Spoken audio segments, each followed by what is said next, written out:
આ તરફ ગીર સોમનાથના દરિયા કિનારે તંત્ર દ્વારા કાર્યવાહી કરવામાં આવી। દરિયાકાંઠે પ્રતિબંધિત જગ્યાએથી લોકોને હટાવી દેવામાં આવ્યા। પ્રતિબંધિત જગ્યાએ સ્નાન કરતા સહેલાણીઓને કહેવામાં આવ્યું કે ત્યાંથી હટી જાય।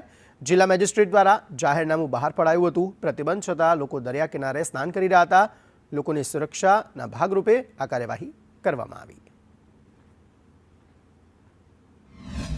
તંત્ર દ્વારા અત્યારે હાલમાં જે દરિયાનો કરંટ છે એ કરંટને ધ્યાનમાં લઈ અને આગામી સમયને ધ્યાનમાં લઈ તમામ પ્રવાસીઓને અત્યારે દરિયાનું સ્નાન કરતા તે અટકાવી અને તમામને બહાર કાઢવામાં આવેલ છે।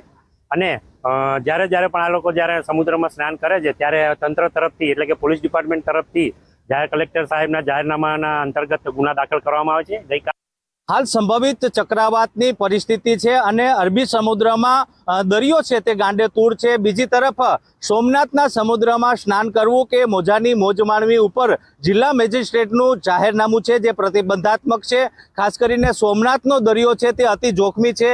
અહીં अनेक यात्राळुओ प्रवासीओ समुद्रनी झपटे चढ़ी अने मोतना मुखमां धकेलाई चूक्या है। त्यारे जिला मेजिस्ट्रेट द्वारा आ समुद्रने जोखमी जाहेर करवामां आव्यो छे ने आ समुद्रमा स्नान करवा उपर प्रतिबंध भरवामां आव्यो हतो। आम छतां जे અહીં પ્રવાસીઓ આવી રહ્યા છે તે જીવના જોખમે આ સમુદ્રમાં સ્નાન કરતા હતા અને ગઈકાલે સંદેશ ન્યૂઝ દ્વારા જાહેર રીતમાં આ અહેવાલ પ્રસિદ્ધ કરવામાં આવ્યો હતો।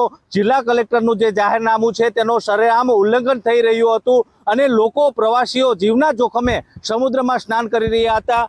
સંદેશ ન્યૂઝના અહેવાલના પગલે તંત્ર સફાળું જાગ્યું છે અને આપ જે દ્રશ્ય નિહાળી રહ્યા છો આ સોમનાથના એ જ સમુદ્રના કાંઠાના દ્રશ્ય છે। ગઈકાલે અહીં લોકો સમુદ્રમાં બેફામપણે દરિયાને આ મોજાની મોજ માણી રહ્યા હતા। આ તંત્ર દ્વારા આ સમુદ્ર કિનારા પરથી તમામ લોકોને દૂર કરી દેવામાં આવ્યો છે અને લોકોની જાનમાલી અને સલામતીના ભાગરૂપે તંત્ર દ્વારા એક્શન લેવામાં આવ્યા છે।